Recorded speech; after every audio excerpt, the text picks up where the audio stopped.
I believe, first of all, as human beings, it is our duty to be happy, to make ourselves happy, to identify what makes you happy.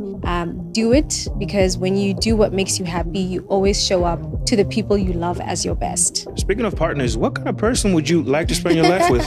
Just like in general. Tkay. Just like oh in my general. gosh. Like just paint a picture, right? Are you able to tell us why you left Chilisa? Yeah, it was time. I realized that the more that you know yourself and understand yourself, the more that you can then show up in the world authentically. And when you show up authentically, you're really able to get the best deal in any situation, which is also part of actually legal consciousness. Even say in the employment context, the reason why people aren't able to get the best contract is because they approach the employment relationship without an awareness of who they are. Ladies and gentlemen, public service announcement. If you ever wanted an attorney at fashion, I bring to you Shathani Somolekae.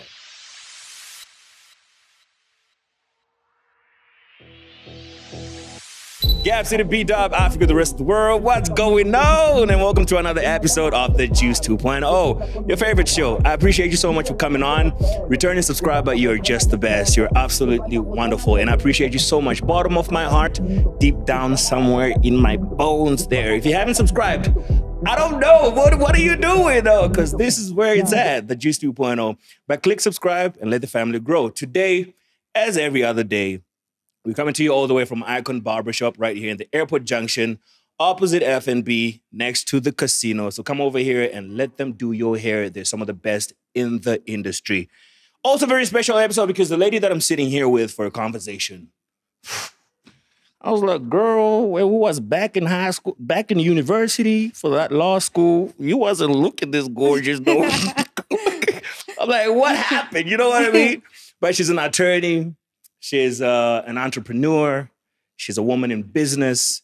She's a woman in leadership position. She's a musician. A lot of people don't know this about her. Recently, though, I've seen through social media, she's your attorney at fashion. She's a lot of things, but today we find out what those things are. Ladies and gentlemen, put your hands together for my good friend, attorney at law, Shathani Somolekae. What's up, friend? Hi. How you doing? I'm good. How are you, Takuzwa? Oh, there we go. My government. I'm great.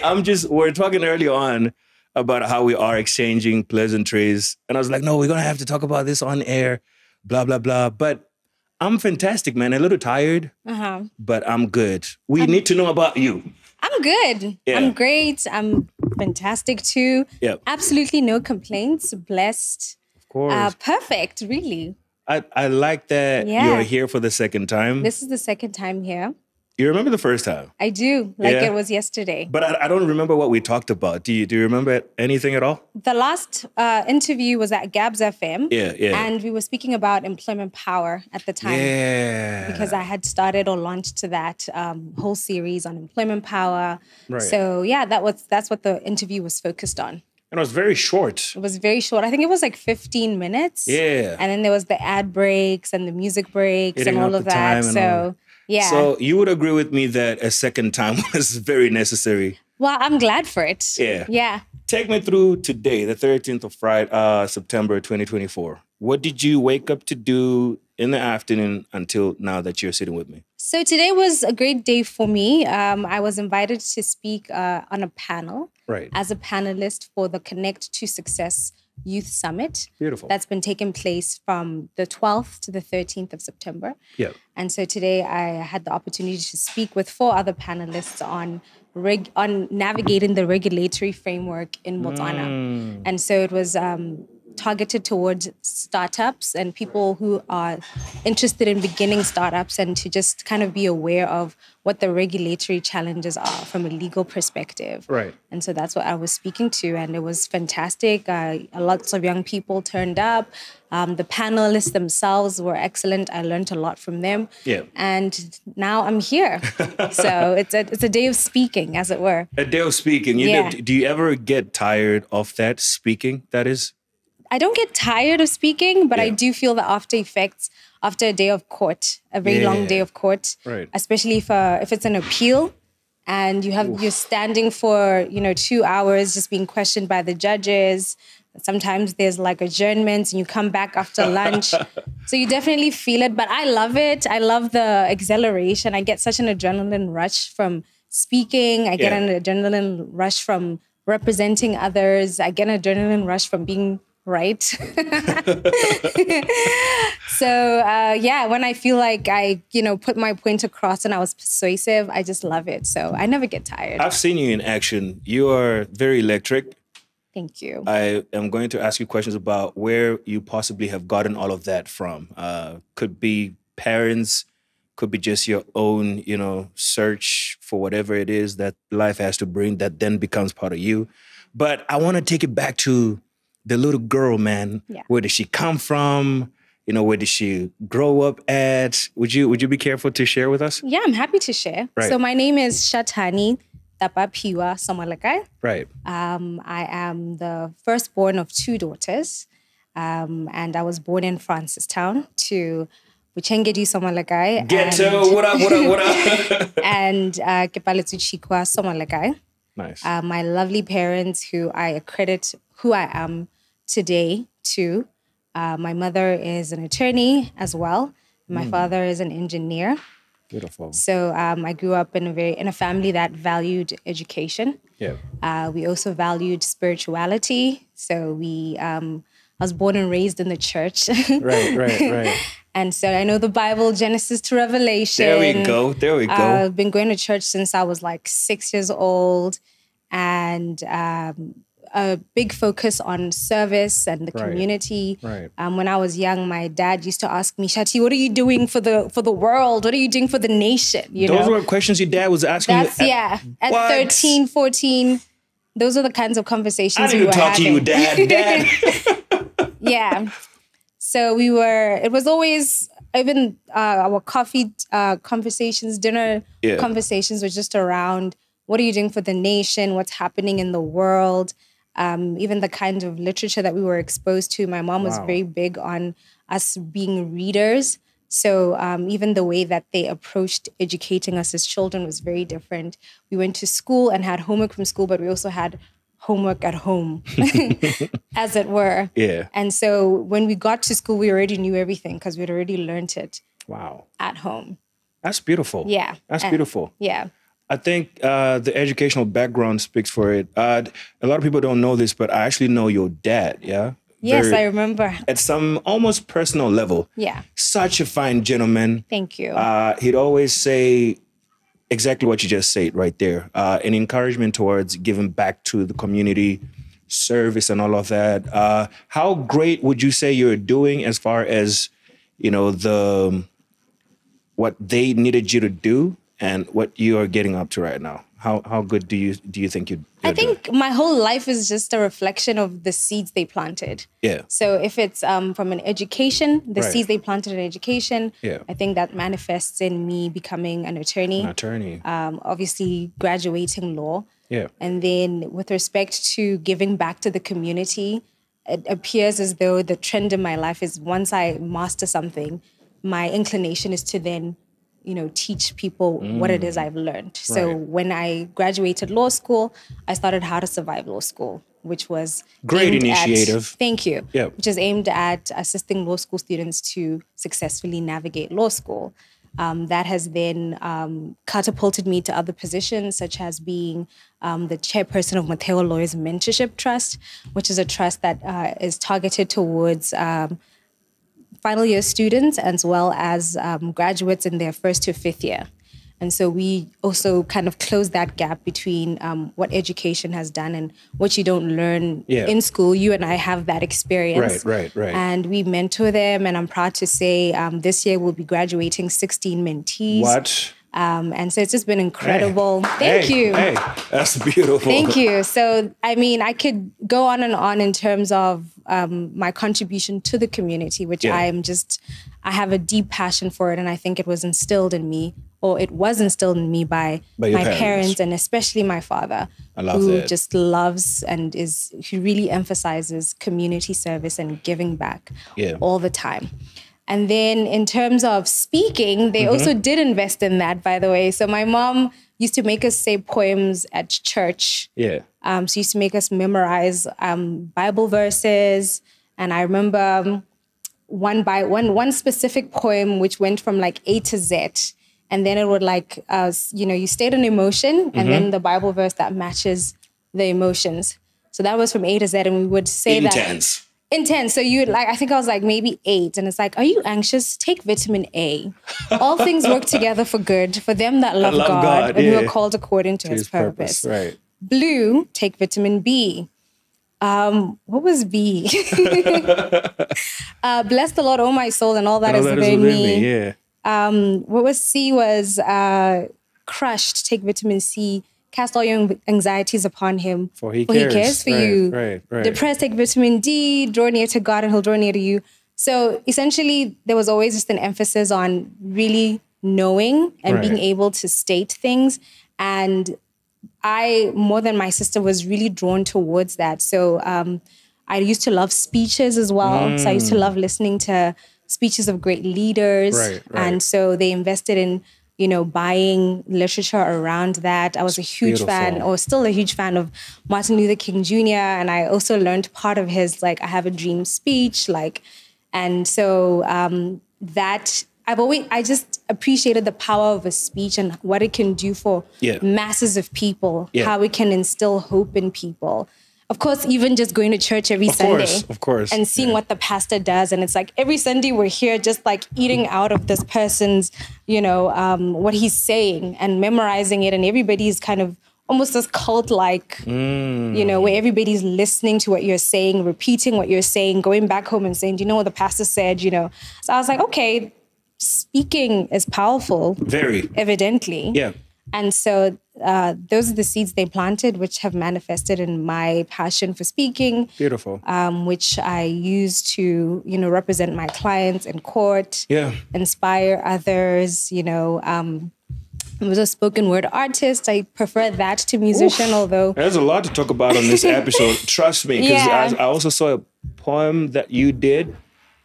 Starts very slow, and then the music gets in almost at the end of the poem. Yeah. And it's so vibey, it's so dope. You almost could cater for everybody who loves some hip hop or just a spoken word. Yeah. It's beautiful. But take me back to high school, right? All of this is happening. The seeds are already starting to sprout. But what kind of kid were you in terms of just play, interaction with kids? Were the sports activities involved? What kind of kid were you? So both in primary and high school, I was definitely the teacher's pet. Nice. Definitely always the Miss Goody Two Shoes. Too good for my own good. There's a story that I heard about you from law class, by the way. Okay, what's the story? Apparently a lot of kids were not so happy with you this one day. I think I had skipped class, but when I got back, people were not happy with you because apparently you had reported something to some lecturers. I don't know how true this is, but you can tell me. I mean, do I want to share that? I think we were unhappy collectively as a class, as a specific class that we were unhappy about because the lecture was not showing up for lessons. Right. And so, yes, I think I must have been part of the students that went and reported this. That must have been it. Yeah, that must have been it. So, yeah, I've always been in the forefront fighting. Amanda! But yeah, I was definitely always Miss Goody Two Shoes, teacher's pet. That's been me in a nutshell. Right. Focused on, learning and doing my very best. I love that. And then comes law school, right? Yeah. The conception out there is that law is very tough. It's very difficult. Don't do it for a lot of people. But do you want to demystify that with your own experience? How was law school for you? Law school was challenging. It's I think this is why So it is true. So guys. It is true. It's certainly challenging. It's 5 years of intense learning. Yep. It's different. Look, I think varsity is challenging for everybody. For sure. Because if you come from high school and the way things are done in high school, varsity is completely different.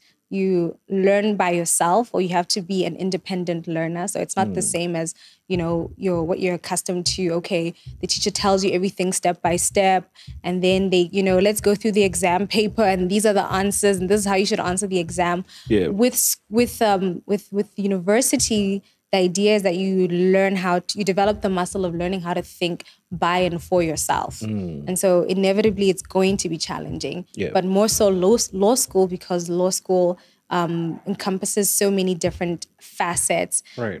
It challenges your ability to think, your ability to speak, your ability, it takes you back to history. Yep. Of course, you have to be very well versed in the English language. Yeah. And then you have to know what's happening currently.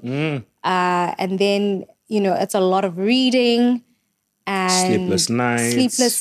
Yep. The sacrifice really is crazy, right? Yeah. Because most of the students out there are going out partying, this and that. But you as a law student could really never get around to do that without possibly, jeopardizing your marks. Your marks, yeah. For sure. Yeah, you can relate to that. Absolutely. Yeah. Yeah, no, law school was challenging in a way, but I loved it because I always knew that I was going to study law. All the people that I admired from a young age had gone that path, so it was a natural thing for me to do. Right. But for me, how I got through law school was actually immersing myself in different passions. So I was at the time heavily involved in band.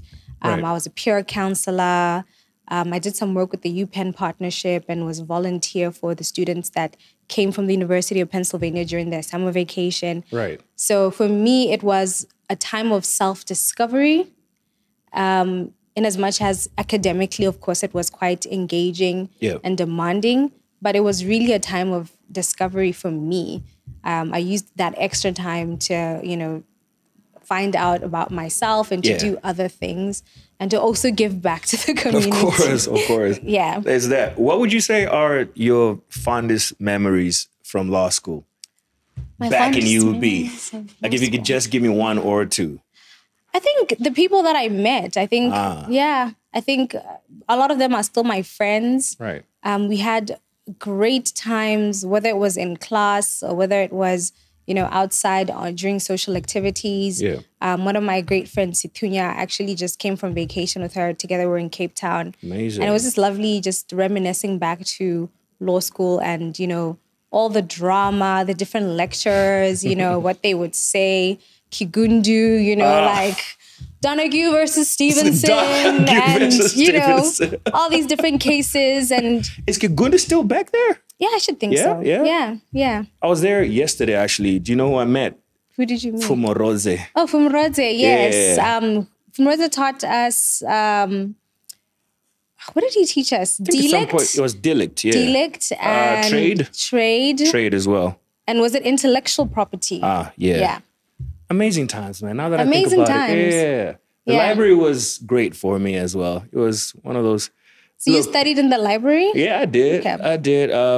But I was never really a serious student, So it's play, chatty up. And before you know it, there's a test tomorrow and I've nothing at all in my, it's like, but that was not you, yeah? A day could not come in, a test is written the next day, and you had not studied. No, I definitely had to study. Yeah. No, for me, I was clear. I was like, I need to leave here when the clock says 5 years done. Yes, ma'am. I don't want to spend any more time here than I need to. Yes, ma'am. And I also feel when you don't study, at least it's my own theory. Yeah. And you don't put your best into something and it becomes a habit, you lose a lot of confidence when the marks don't reflect who you are. Because I feel like all law students are people of excellence. Yes. So when you put yourself through that process of, I'm not going to study, of course you're not going to get great marks. And then it happens again. And eventually it's like, where's your confidence? And it's like, you don't have confidence anymore, but it's almost like self-imposed. Yeah. Do you know what I mean? I can get that. I can get that. So for me, it was like, some of the courses I didn't like so much. But for me, it was like, you know what? We're not going to drag this and do this for longer. Like, let's just get this out the way. Get it done. Get it done. Let's just get it out the way. With how to study law, right? You've had interactions with kids. What were some of the most prominent challenges, would you say, that they came to you and asked how to sort of navigate? I think it's balance. Balance. And the shock of the novelty of the experience. Because, you know, you take for granted law school students, they come from all over the country. Yeah. And some outside of Botswana even. Yeah. So coming to Gaborone in and of itself is a shock. It's like somebody may have lived in, say, Pique or Sorowe their whole life. The rest of their lives, yeah. And then all of a sudden, boom, you're in law school in Gaborone. You know what I mean? The culture is different. The people are different. You know, it's people of different nationalities from all over the world. And then you have this difficult course. Of course, nobody tells you that the GPA is cumulative. So you have to keep, How come they never told us nobody that? tells you that, right? I didn't get shocked at the end of it all. And when you're just like, okay, so semester 2 now, okay, and it's like, it's fine, now I'm going to pull up my socks and get serious. And it's like, no, we're going to count from your GPA from the first semester. And so you are screwed from like, yeah. So those are the challenges, just navigating through it, the novelty of the experience and, you know, So for you, right, I'm really interested in this part of you and UB, varsity tertiary school. A lot happens at those ages, right? Yeah. People get into drugs. People get into a lot of crazy things that then kind of end their educational, you know, journey very prematurely, right? How would you say you sort of insulated yourself? Where there are structures that insulated you, or there are certain specific things that you did to make sure that you will not, you know, fall into those pits, so to speak? For sure. So I would say definitely like accrediting like my relationship with God and just the discipline and the structure of knowing that every Sunday you kind of have to go to church. And so when you're at church, you obviously meet specific types of people. Right. Meet the elders, the youth, who are kind of, you know, thinking about life in a specific way. And they become part of your family. Right. And then you realize, well, this is the crew, and this crew doesn't do what everybody else does. Yeah. So certainly drugs and alcohol were not appealing to me, at least not during varsity time. Right. And I do believe, and everybody says, you're the sum total of the 5 people you spend the most time with. Is that right? Absolutely. What? Oh my God, my life. Scientifically. Your crew is amazing. Come on. I'm just messing. Yeah. So my friends in law school also played an integral part in keeping me on the right path. Right path, yeah. Situnya. Shout out. Daphne, Percy. Everybody like Sam, you know. So I just think the people that I surrounded myself, even in the class, also kept me sane and on the right path, as well as being a peer counselor at the Careers and Counseling Center. Right. Because as a peer counselor, you are the example. Pretty so much. If you're the example, then you can't go left. You're not gonna be on some do as I say, not as I do. Exactly. Right. So that's what helped me kind of, you know, navigate whatever challenges I faced during the time, and also away from anything that might jeopardize my future or, you know, prevent me from completing the degree successfully. So the advice is make sure you're hanging around the right people, always. I love that. Yeah. You would agree that the transition, don't I know about this? The transition from law school into the world is crazy. A little bit of a bumpy ride right there. How was it for you? And could you share some of the places that you then started working at right after law school? So I was blessed, to be honest. So my journey with working post-law school starts in law school. Nice. So I did my first internship at Chibanda Makalemele. Okay. That was 3rd year winter break. Right. And I had met Pepsi Tuto at church. She actually gave a talk at church. And right afterwards, I was like, well, can I come there for like, you know, for the winter vacation? She's like, sure, no problem.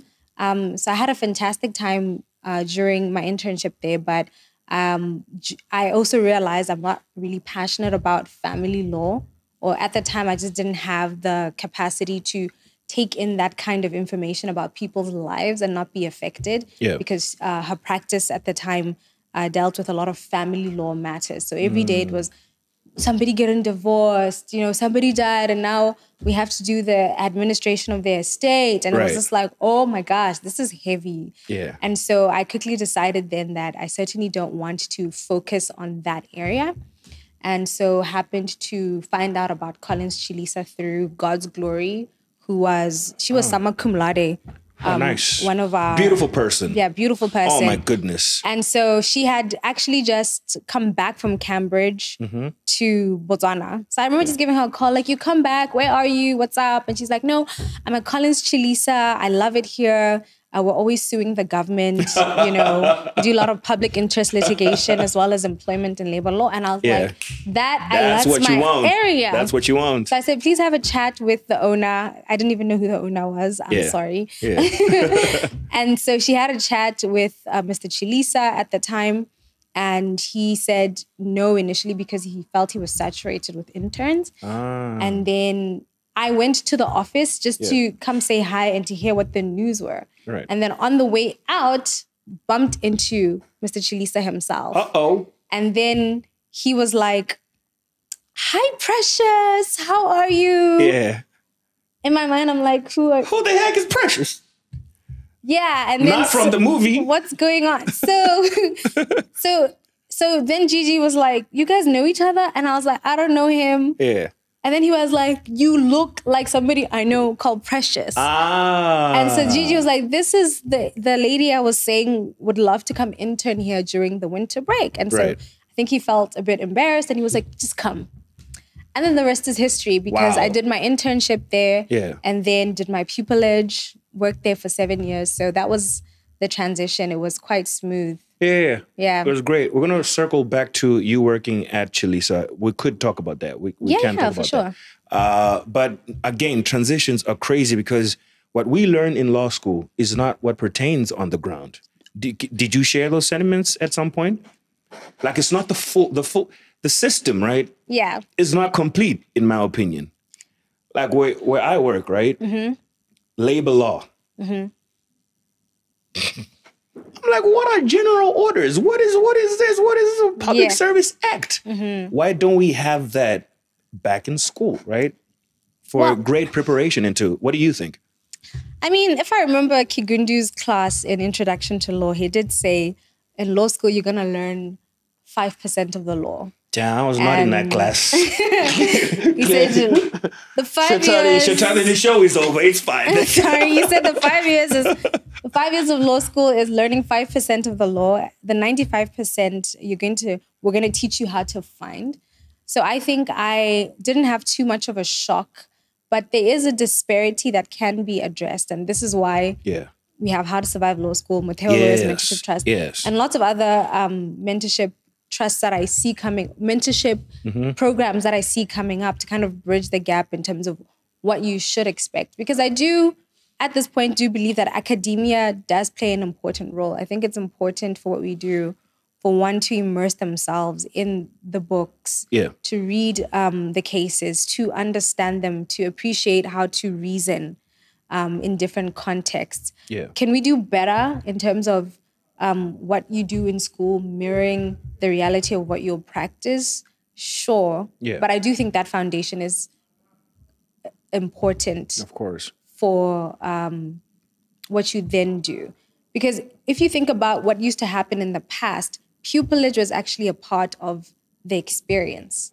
Yes. So it wasn't like you graduate and leave. Like you do your law school, but then you also need to then, work under somebody who, you learn from, you learn the practical Show stuff. You the ropes. Show the ropes. Yeah. Yeah, but the transition was still challenging. Of course. It was a lot of hard work. Yeah. A lot of strategy. So what I did was I used to watch, my mentors at the time, Mboki Chilisa and Peter Collins. So what I did was I got like a stack of all the legal opinions they'd ever done, all the heads of arguments that they used to draft. And I would spend the weekends immersing myself in the opinions, how just studying their writing style, studying how do you write an effective intro? Right. How do you conclude? how do you like piece things together? So the transition was hard in the sense that there were times when it was hard because when you start, you don't have the time that you do in law school. You don't have like 3 days to kind of... No, you don't. You know, so it's like, the client wants this tomorrow. And it's like, oh, okay. So yeah, it's definitely challenging. But the only thing I can say to it is you have to invest in learning it. It's a new craft that you're learning.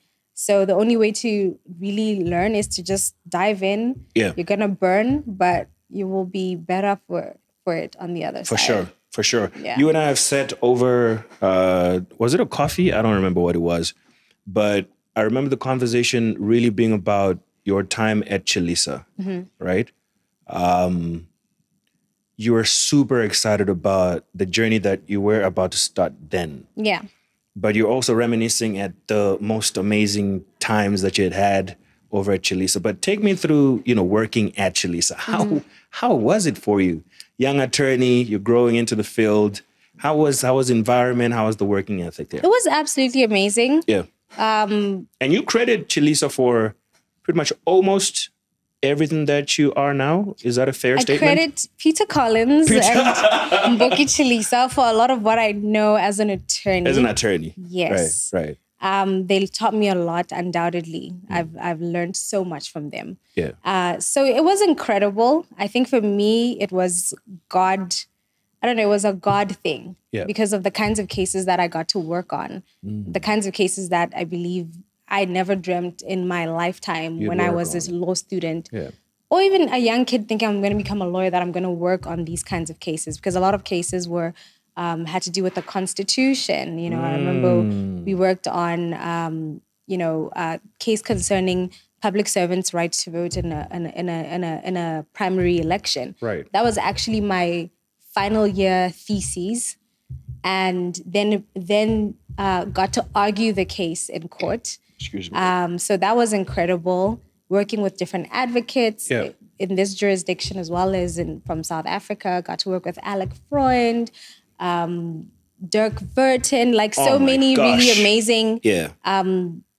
These are reputable. Beasts. These are beasts. Yeah, reputable advocates. Yeah. So just learning from them was incredible. Working with Peter as well. I did a lot of commercial cases with him. Right. He was one of the first few people that was appointed as a statutory manager when the Imbithura Act came into being. And so working with that on a number of statutory managements was incredible. It was just an incredible experience all around. Yeah. Really immersed in the law. Right. Really focused on developing, the law in Botswana, the clients that we had, the unions, corporations. I could speak one experience after the next where it was just absolutely mind-blowing, and I'm just grateful for it. I'm happy for you for having gone through that, because that's a muscle that was growing right there. Yeah, absolutely. That's a muscle that would then allow you at some point to branch out and be on your own, on your ace, and start doing your own thing. Yeah. Are you able to tell us why you left Chilisa? Yeah, it was time. It's like, yep. That's all. Thank you very much. This was great. Thank you, but yep. Yeah, I reached the ceiling of my potential there. That's it, Yeah. So like I said, I worked on incredible cases. Yeah. Both with teams and some by myself. Right. So I had already developed the ability to work on cases independently, to see them through to completion and to a success. Right. I had assisted in literally establishing the second branch of the firm. So Francistown. In Francistown. So from a leadership perspective, I already had that on lock, working with an entire staff complement, because the staff complement in Francistown was like 10. So conveyancing secretary, debt collection, setting the culture, trying to get clients for the firm, a whole new environment, by the way, because these are attorneys that I'd never worked with in person. Of course. Yeah. So for me at the time, it was like, you've done 7 years here. I'd already remember we had started Employment Power. Yes. Even at the time. Yes. So it just got to a point where you just realize, I've reached the ceiling of my potential here. The best I can make is partner, but there are limitations to making partner. So It was time. It was time. Yeah. How important is it really because most people I think they miss that. Maybe me included sometimes. Not noticing that, man, it's time, you know? I think most humans just keep on pushing and pushing and pushing for this and any other reason, really. But how important is it to recognize that? What do you need to know about yourself to know that this is time? So I can say that what I did was I invested in therapy. So my therapist used to ask me questions. And at the time, I didn't realize that they were actually planting a seed. So I remember a specific one that spoke about, we had a session and she emphasized values. Like, what are your values, Shathani? And I was like, oh, that's easy. I value kindness, you know. She's like, really, what are your values? So she challenged me to really dig deep and to identify what my values were. And fast forward maybe 3 months later after that session, I realized or came to the realization that I value freedom. And to the extent that I value freedom, being employed would go against the value of freedom. Like I value the ability to kind of wake up and say, what do you want to do? You know, what would you like to do? And it's like, okay, you've done employment. It's great because it's been able to create a foundation for you to kind of, you know, get into the next phase of your life with confidence. Great foundation. Great foundation. So I wouldn't say don't do it. But then with everything else that you want to do with your life, does it allow you to, A, do it and do it in a way that represents the essence of who you are, which is somebody who values freedom. Right. Yeah. So then freedom would lead you to one direction, Somolekae and Associates. Yes. Congratulations, by the way. Thank you very much. That was beautiful. I was part of the making of that because I did a voiceover. Yes, you did. You know, blah, blah, blah. I was like, where's my money? Lunch. Give me my money. I paid you, Tkay. Come on. Give me my money.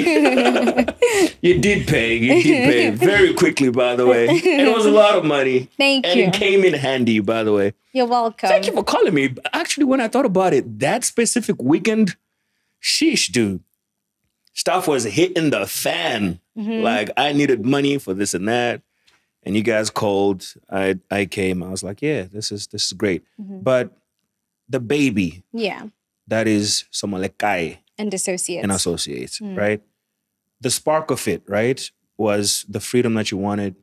But how's the baby doing? How long has it been now? 3 years? 2 years. Yeah. Great. Tell me about the baby that is your law firm. Great. Yeah. So Somolekae Associates is a law firm in Botswana. Yeah. We are passionate about raising legal consciousness. Right. So we believe that the creation of wealth, the multiplication of wealth, and the preservation of wealth require one to have an integral knowledge of the law, the legal framework that one operates in, how they can take advantage of the law in order to advance their own objectives, and how they can also take advantage of the law to protect themselves when they have been wronged, as it were. And so we aim to raise legal consciousness through legal education. Right. So that's what we do. We get your legal affairs in order. Yeah, that's the tagline right there. That's the tagline. So we get your legal affairs in order. Yeah. Yeah. It's been a character-defining experience. Of course. It's running your own business. Running my own business. Yeah.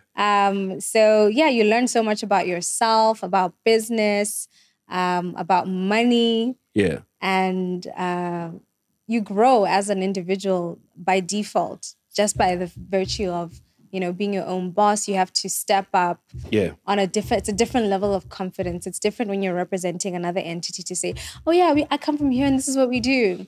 When you have to embody, you know, what it is you do, it calls for a whole different kind of confidence, a whole different level of self-belief. Of course. So for me, more than anything, it's been incredible. Of course, there's been amazing support from my family, from my friends who've been an anchor for me. Shout out to Balsabo. I don't think I would have done, I don't think I'd be where I am, fantastic, to be honest, without her. Of course, Somolekae Associates was launched by Balsabo Consultants. And she's the person that was leading that whole initiative. And So yeah, it's been friends, family, clients that have come through. Right, right. I'm just blessed, really. I think you are. I think Yeah. you are. And kudos to you, man, for just Thank you. getting into it. A lot of people, young people, I think you would attest to this. We're so scared Yeah. to go for it, right? I don't know what it is, but my question to you, and I really want to find this about people that then decide to get into business. A few fears that, you know, come around. Did you have any fears? Did you think, look, I want this freedom thing. It's great. It's appealing. I got to go for it. But can I do it? Can I not? Am I good enough or not? Did you go through any of that? To be honest, my consolation was, worst case scenario, I read Bookie back a letter and I say I want to come back. I don't see him refusing. But I also felt like I was marketable enough that if the venture didn't work out, I could easily get a job either in private practice or in corporate because of the experience that I'd garnered. Yeah. So for me, it felt like, try it. What's the worst case scenario? Right. You know, but I also believe in living life to the fullest. Like, I'm a possibilitarian. I saw that on your bio. Yeah, I saw that on your bio. So I really believe everything is possible. You can't let fear hold you back. Right, right. And I always think the fear is just premised on materialism.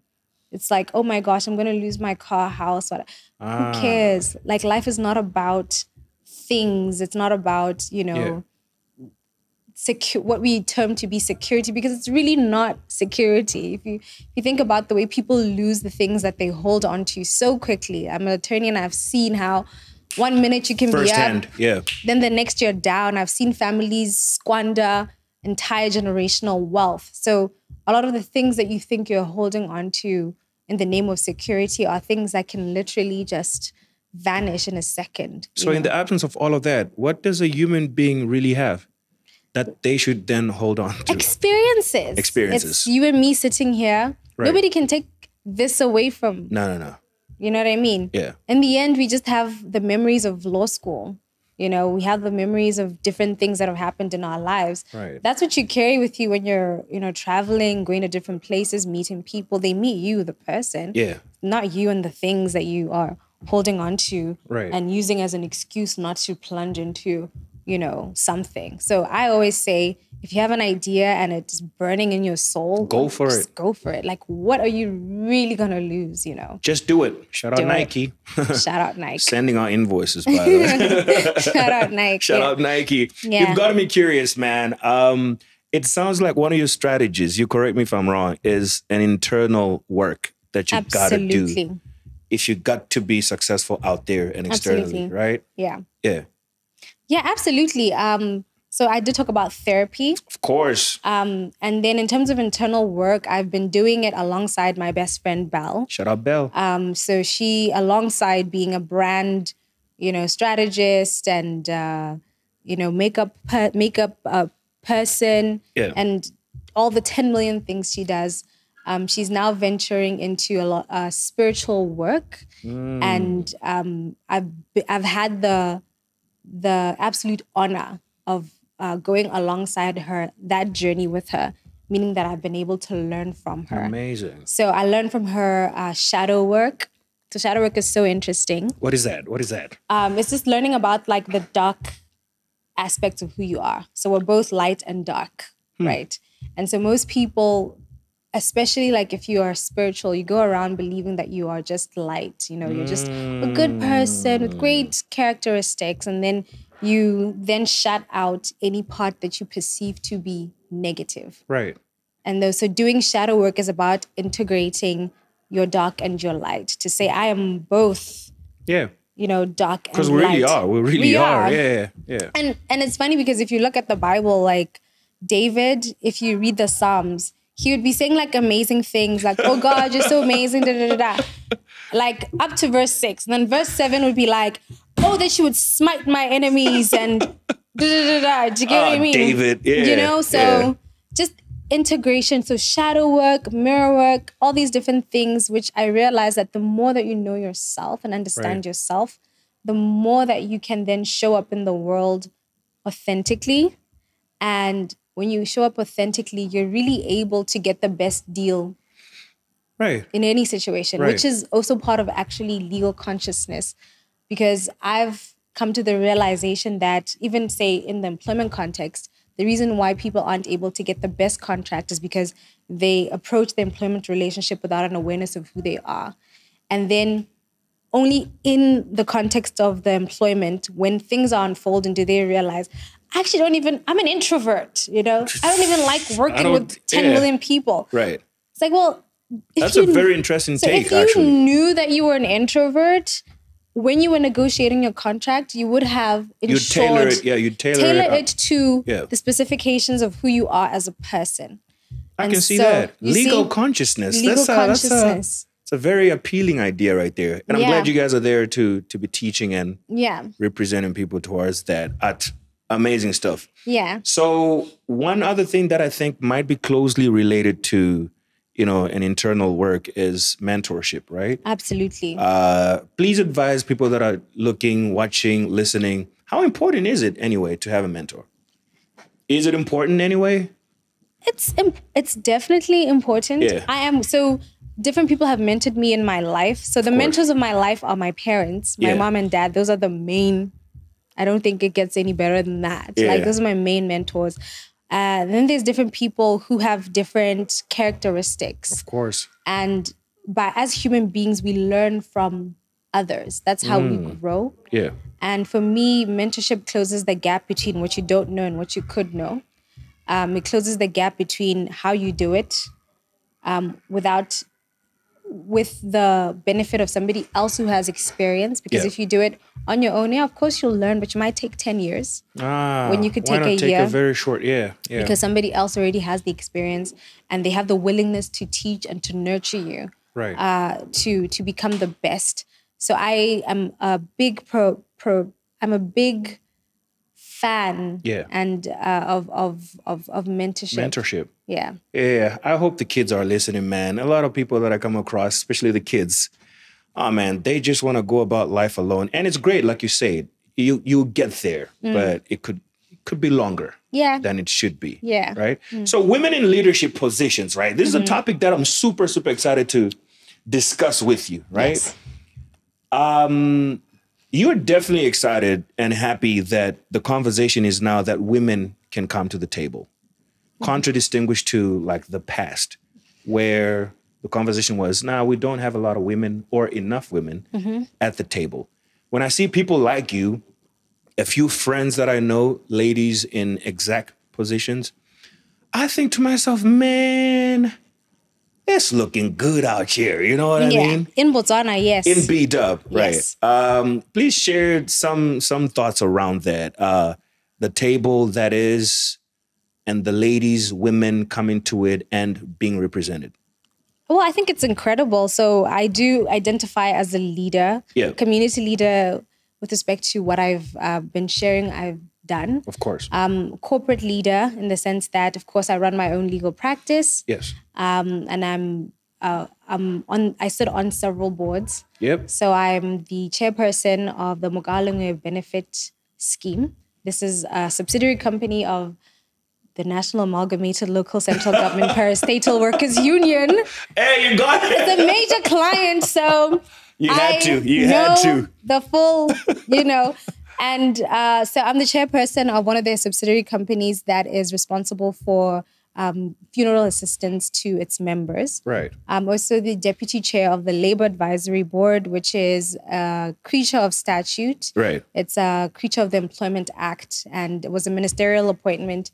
We basically advise the minister on employment issues. Right. And I'm also the deputy chair of the Botswana Football Association Elections Appeal. Oh my goodness. Committee. What are you not doing? What are you not doing? Listen to this woman, bro. Jeez. For me, it's incredible to have women, to have young people in leadership. Right. Because leadership is really all about representation. Right. As a leader, I don't speak for myself. I speak for a demographic. Yes. So anytime you have leadership that doesn't comprise all the different people in a society or doesn't represent everybody, you know that whatever decisions are being made are decisions that are void of the full truth. Yep. They're void of the reality on the ground, Right. and therefore they can't be good decisions. Right. So I'm happy that Botswana is actually in the forefront, I think, in Africa, being a nation that actually heavily supports women in leadership. Yeah. I love the posture of women in this country. Many of the women who are leaders, they're absolutely incredible. Fantastic. They embody what I call feminine leadership. So we're leaders, but we're not going to do it the way that men do it. You know? Because I wondered how possible that would be anyway to do that. It wouldn't work, right? It doesn't work. Yeah. So you bring in your nurturing qualities, your ability to encourage, your zen, as it were. I love it. Yeah. And so, and the spunk and the character. So I love it. Like in different fields, in corporate and government, women all over the place. My mom herself being a leader as well, because she's the inaugural Data Protection Commissioner. And so she's a leader. My aunt, she is the corporate counsel at Air Botswana. My sister, she is owner of Mediglow. Yeah. My best friend, Val, several hats. Shatani, this is not a plug. This is not a plug episode, all right? This is not a plug episode. But it's just a lot of incredible women, and I love that they're taking up space. And it goes to that point, right? Yeah. Women are coming to the table, are at the table. Yeah. And what do you make of the conversation around, I don't know if we should even have it, equality of outcomes versus equality of opportunities? Well, do you want to give context to that? Yeah, it would appear, honestly, these politically inclined issues. So it would appear that one of the things that the world grapples with, or at least humans, is that the idea may have been that women have not come to the table or been allowed, quote unquote, to the table as quickly as they needed to, because you will never have an equality of outcomes between a man and a woman. But what we need to have is equality of opportunities. So allow the woman to do it, but I don't suppose that the world believes that there will be an equality of outcomes between a woman and a man. Yeah, I would argue that the outcome is probably more pronounced and more potent when it's a woman. Of course you would say that. Yeah. Of course you would say that. Yeah. Okay. So if we're going to measure the impact of what a woman brings to the table, there's no doubt. Right. That of the potency. And women have proven that. Yeah. That outcomes are as great. If not better. If not, you see why these topics are just... But this is very interesting, by the way. A woman who is as busy as you, right? Sitting in so many boards, chairperson to this, to that, to that. Would you agree that some parts of the society kind of frown upon that because they're thinking, when do you get time to, let's say you're married, right? When do you get time to cook for the kids? When do you get time to take care of the home? When do you get blah, blah, blah, blah, blah, blah, blah, blah, blah, blah, blah. And so it would seem that, society just says, no, you're a woman. No, don't be doing all of that. Because if you do that, you won't be able to balance that, right? Can a woman be that and still be able to take care of the home? So first of all, I'm a single woman. Yeah. So the context is different. I can't speak from experience, as it were. So any opinion that I have is very theoretical. Right. So I believe, first of all, as human beings, it is our duty to be happy. Right. To make ourselves happy, to identify what makes you happy. Yes.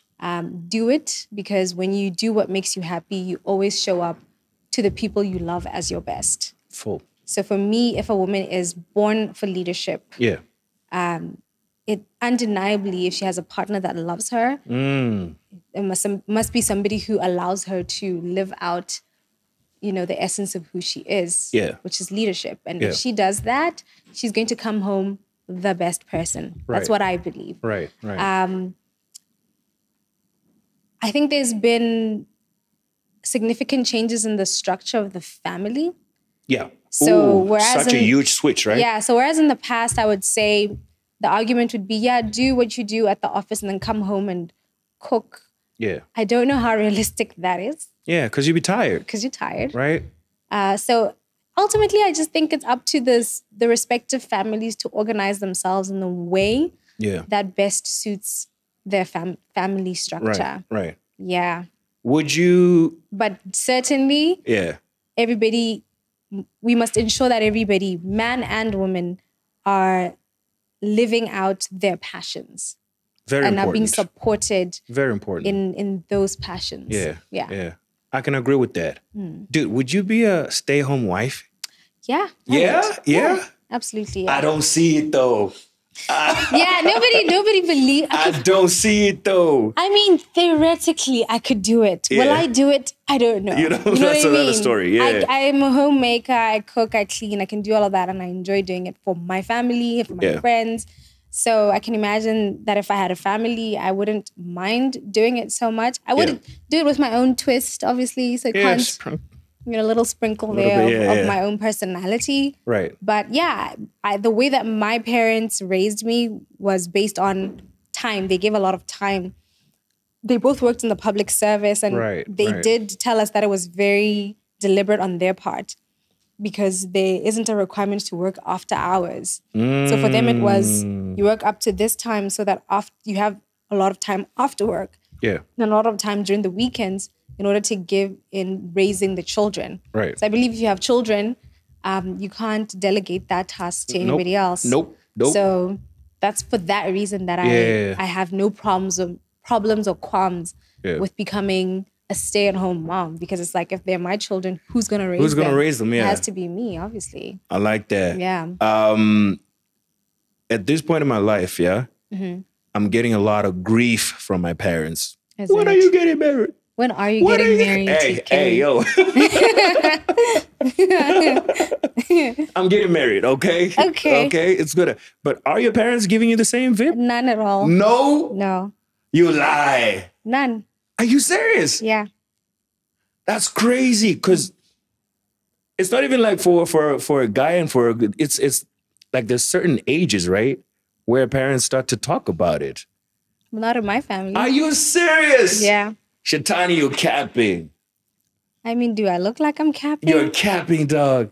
No conversation at all. No. So if ever you have a family of your own, would your parents growing up in a two-parent home, marriage, love, and all of that, would that play a huge role in sort of just tailoring it? And also, absolutely. And also spicing it up with your own flavor? I mean, on a personal level, I'm very clear about that. Because if that's family is everything. Right. Family plays a huge role in who you become. It shapes you so much. Yeah. And so I would definitely want that experience for myself, for my partner, and for any children that we might have. Yeah. Speaking of partners, what kind of person would you like to spend your life with? Just like in general. Tkay. Just like in general. Like just paint a picture, right? Because you're hardworking, right? Hardworking, very dedicated, right? You're a go-getter.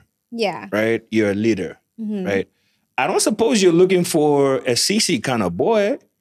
I mean, let's leave that conversation to the vision boards and the journals.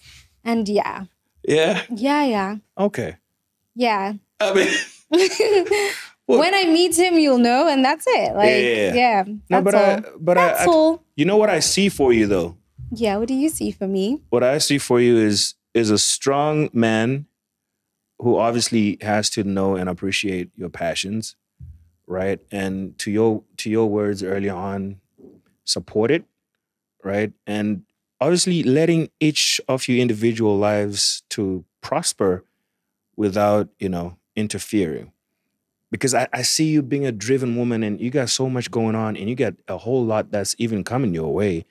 You don't want a person who's going to be very insecure about your hours at the work spot, right? You're coming home at 1 a.m. because you're reading a case and drafting some heads of argument. And then it's a fight at the house because you're late and an African woman was supposed to be at the house at a certain time. I don't think you want a person like that.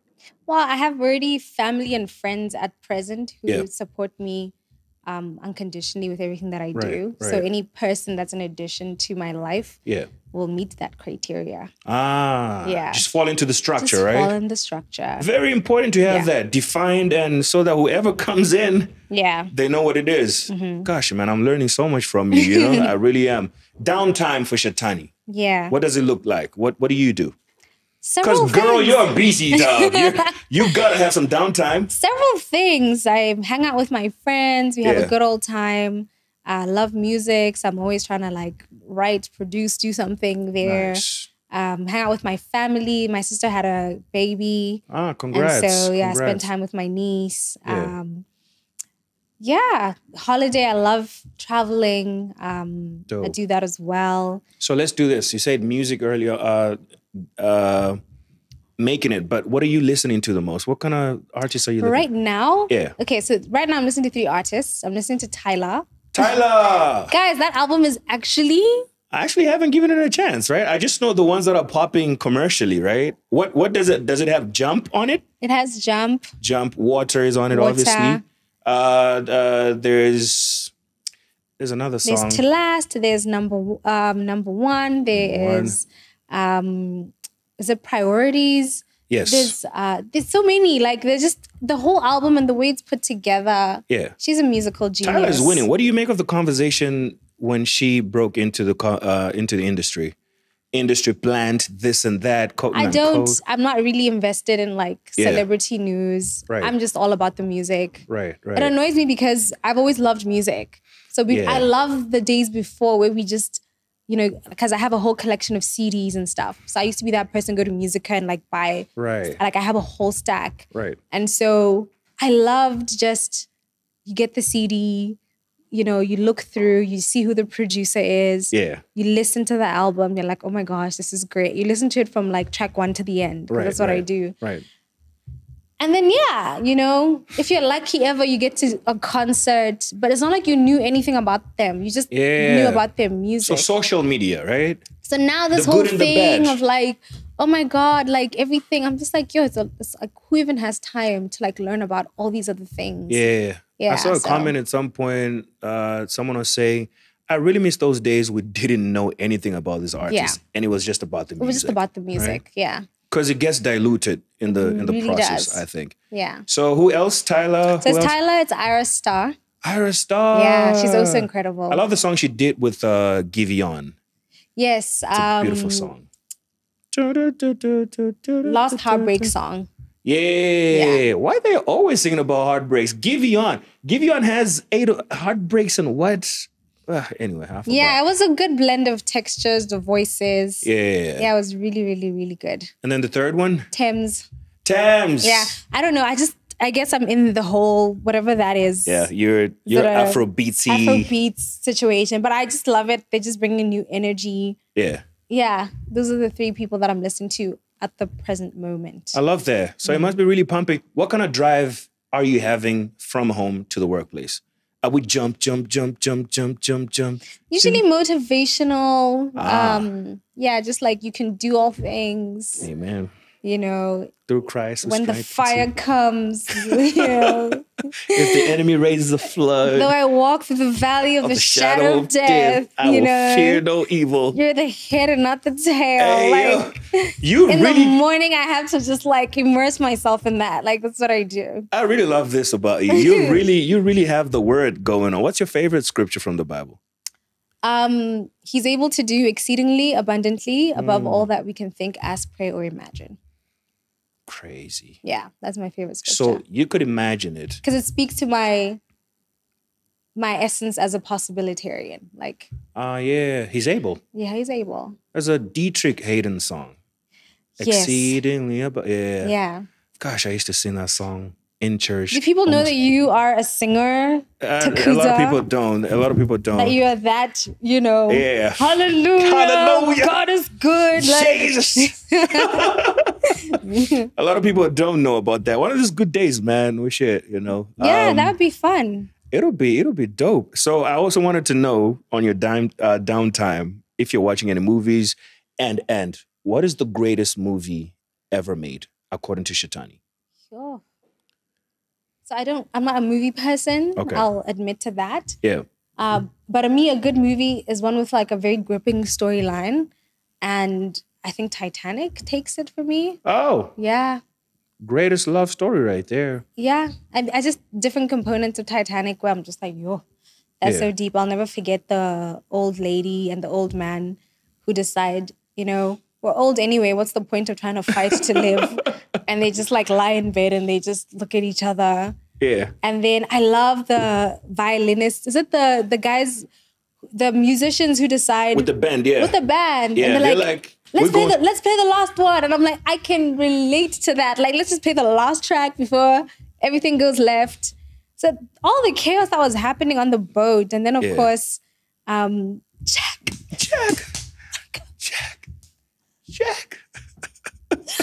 I'm like, can he wake up? Every time I watch it, I'm like, yo, can he wake up? Wait, so every time you watch it? How many times have you watched Titanic? So many times. But what? So it's Titanic and it's The Devil Wears Prada. Ah, yeah, I can see that.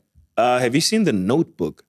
Yes, I've seen The Notebook. Oh my gosh. Also very emotional. Very emotional. I've seen that. I think it's one of the greatest movies to ever make. But I think with me, it's a bit on the lighthearted side of things. Comedy and... Yeah, comedy and a little bit of drama here and there. The Best Man Holidays.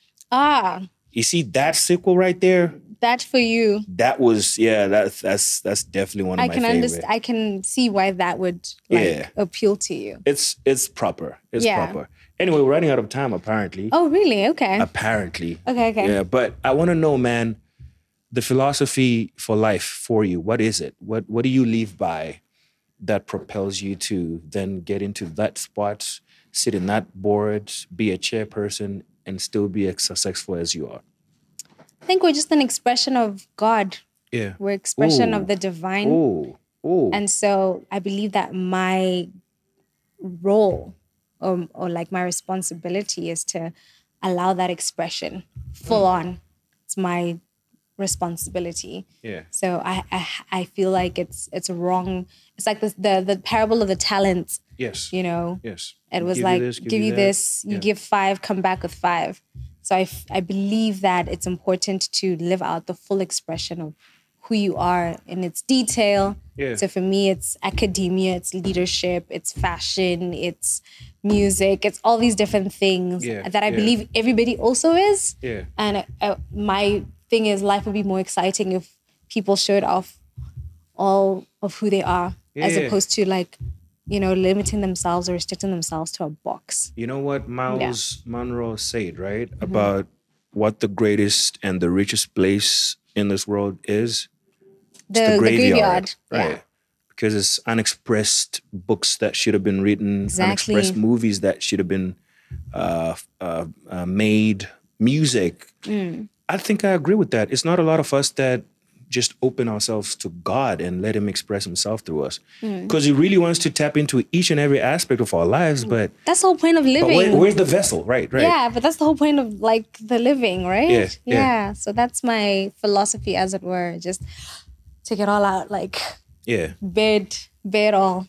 I love that. Yeah. And if there is anything to be remembered, God forbid, we're not being sad and negative, but what should people remember about Shathani Somolekae? She lived, she loved. She lived and loved. Yeah. Man. I think you should really consider preaching, like at a church. Like, of all the things that you're doing, right? What's another cell group that then becomes a church, right? I'll be the treasurer. Oh, wow. Hello. Oh, wow. But have you never... The thought, it never crossed your mind. I preached before when I was younger. Right. I don't know. Okay. So let's put I don't know, it's a question mark or... Yeah, we can put a pin on it. Don't know what God's planning, as it were. Yeah. What the divine plan is. Right. But yeah, I would come, because preaching is one thing. Running a church, that's a whole... It's another other thing, right? So I don't know that I'm called to that. Yeah. But yeah, speaking is what I do. Of course. So speaking, just, you know, do you want me to speak generically? Yeah. Do you want me to speak with the benefit of, you know, my background, which is, you know, the Bible. I can speak to that. Yeah. I can also speak without necessarily making reference to the scriptures, but also making reference to either scientific knowledge, research that has emerged. To the law, which is what I do on a daily basis. You gotta tie it up. You tie it up and say, this is what section this of that statute says. So it's speaking in essence. I love it. So much to talk about. I think we need a third part. Yeah. One of these good days. Yeah. It's been such an honor sitting down with you. Thank you. Just picking up your brain and catching up as well. What does the rest of the weekend look like for you? This weekend, I'll be resting. Okay. Yeah, I'll be resting. I'll also be concluding the edits on the series for Attorney at Fashion. So, yeah. What? How could we not talk about that? How could we not? Because this is what started this whole... You know what I mean? Yeah. I got carried away. Yeah. You don't blame me at all. I mean, this was such an exciting conversation. Yeah. But yeah, fashion and law. So, ladies and gentlemen, public service announcement. If you ever wanted an attorney at fashion, I bring to you, to your screens, Shathani Somolekae. Where did that start? What happened? So that concept was, again, oh my gosh, it's so clear that Belle is like an integral part of my life. But literally, she's the brainchild behind Attorney at Fashion. Right. A few years back, I just approached her and I said, I really love fashion because I used to do modeling when I was a kid. I mean, beauty pageants. Right. And so I was like, I really want to tap back into that part of myself, but I don't want to lose the professional brand that I've kind of built. Right. And so she was like, no. Call yourself Attorney at Fashion. And I was like, really? There's a sound to it. I didn't even, at the time I didn't warm up to it until we did like the first series. And I was like, I actually like this because it allows me to be an attorney at law, which I am. Right. And then like when I MC events, I go, hi guys, I'm your attorney at law by day. Now I'm your attorney at fashion. Yeah. So I inspire people to show up as their grandest self, which is the way you dress, infusing my passion for fashion, for self-care, for personal development. So you're going to see a lot of interesting... Oh, I've been seeing a lot of that on social media. Yeah. And so what? Can people hit you up for advice? What have you guys started doing right now for whatever? Can people call? Can people text, email for advice when it comes to, fashion from you? I think for now it's learn from what you see. Okay. And then we will develop it from then on. Great. And so I'll be teaching what I've learned over the years in terms of how you present yourself. Right. And how you dress, how you should dress, how you want to be addressed. And how the way I've dressed, and I'm sure you can testify that like people treat you different based on how you... I have seen that. Whether you like to admit it or not, right? Yeah. And so it's a way people look at me when I'm in a tux. There's a way. Okay. There's a way. So for me, it's just inspiring people to show up in the way that will evoke people will attract people, but then also evoke positivity towards you and them. Right. Yeah. And it's holistic. So it's not just, what you wear, but it's also like how you take care of yourself. Yeah. Different self-care methods. Yeah. Even the inner work that you were talking about, that's encompassed in, being an attorney at fashion. It's all one big sexy machine. Let's call it that. Yeah. It's actually from Cole, back in second year. I think it was criminal law. It's like the law is one big sexy machine. Oh, yes, Professor Cole. Yeah, I was like, okay, all right, sure. I remember that. Yeah. Look, it's been such an honor, a pleasure. You're amazing. Thank you for in your busy schedule. Could have been somewhere, but you came here to just share and catch up as well. You're doing a lot of amazing things. May God keep blessing you. Thank you. Blessings on blessings, and whatever your heart's desires, can He just do it for you? Amen. Because I think He also draws near to people that draw near to Him. Amen. So you do great doing that. I know you do great doing that. So. And the same to you, Tkay. Appreciate it. I've been seeing everything that you're doing and so proud. Appreciate it. Yeah. Thank you so much. Keep at it. All right. Yeah. Until the next time we do part 3. Absolutely. All right. Ladies and gentlemen, Shathani Somolekae. And hey, do your thing. Check her out. Social media. whatever it is, and check her out. You know, when it comes to this attorney at fashion thing, it's really exciting because I saw it first time, third time, fourth time. I was like, yep, that idea sold. But for your time that you were here, I appreciate you so much. Until the next time we bring you all this juicy, you do one thing for me. Stay juicy. What's going on, YouTube? My name is TK of the Juice 2.0. I'm just here to say thank you very much for checking our video, and click subscribe, like, and the notification button for more content just like that.